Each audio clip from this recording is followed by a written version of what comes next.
I would like to continue our discussion because in the break we'd started talking, and it's really quite interesting what you're saying is what you would like to know about, you would like people to know about the African continent is what? I just said generally that the African continent is not one big homogeneous thing. Each country is different in its own and has its own nuances that need to be understood. But I think within each country, there's a lot of different diversities.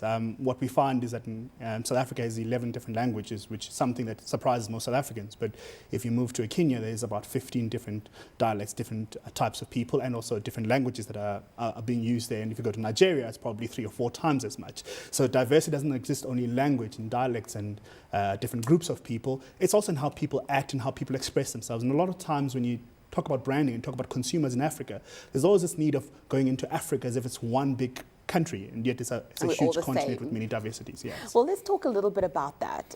So your company comes in and says what to the person or to the business that's wanting to come into the, would you then look at a specific country and create a strategy for that country? Yeah. Our first strategy is to look at the biggest growth markets in Africa and also look at the stable markets in Africa, because the reality is that there's a lot of countries in Africa that are not stable.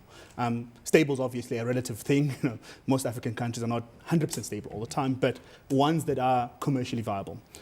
We go into that market to work with existing companies that are already doing well. And our premise is to try and upscale their business in terms of what they're able to deliver, in terms of also the skills they have, and in terms of exposure.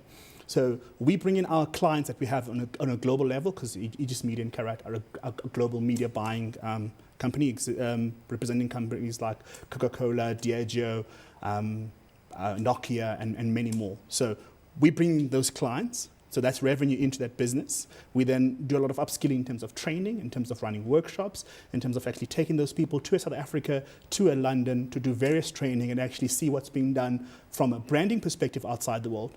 They are then entrusted with taking all that information, coming back to their country, understanding their people and the nuances, use what they think is relevant, change it slightly to fit their countries, and therefore being relevant to the people in that specific country rather than trying to do one campaign throughout the whole of Africa and ignoring diversity.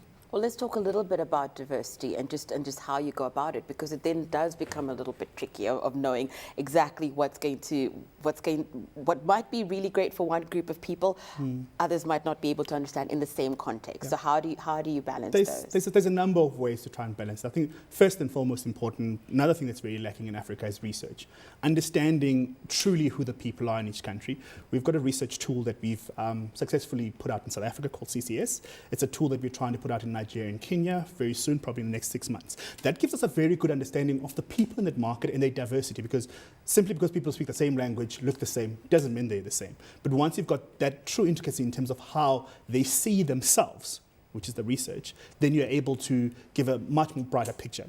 The second part of that is actually enabling the people in the country who have grown up with these people to originate their own ideas. Now, a lot of the times, you know, when people are doing it for the first time, they're not too sure if their ideas are good enough. I've met a lot of people that have that. And my role is a lot of times to try and bring that out of people and actually get people to be confident enough in their own ideas and their knowledge of their people to suggest those ideas. Obviously, what we do is constant interaction with all these companies. So we don't just let somebody open up a company and move away. I was in Kenya twice in last week. So I've spent 2 days in 5 days in Kenya. So we spend a lot of time in the markets helping them implement and put all of those ideas on the ground to make sure that they'll be successful, but they're born of that country, because that's where the true insight's going to come from. Thank you so much for joining us, Lwandile. That was Lwandile Qolweni. He is director at Carat Development Sub-Saharan Africa, and he was talking to us about the uniqueness in brand building on the African continent and just how different we are.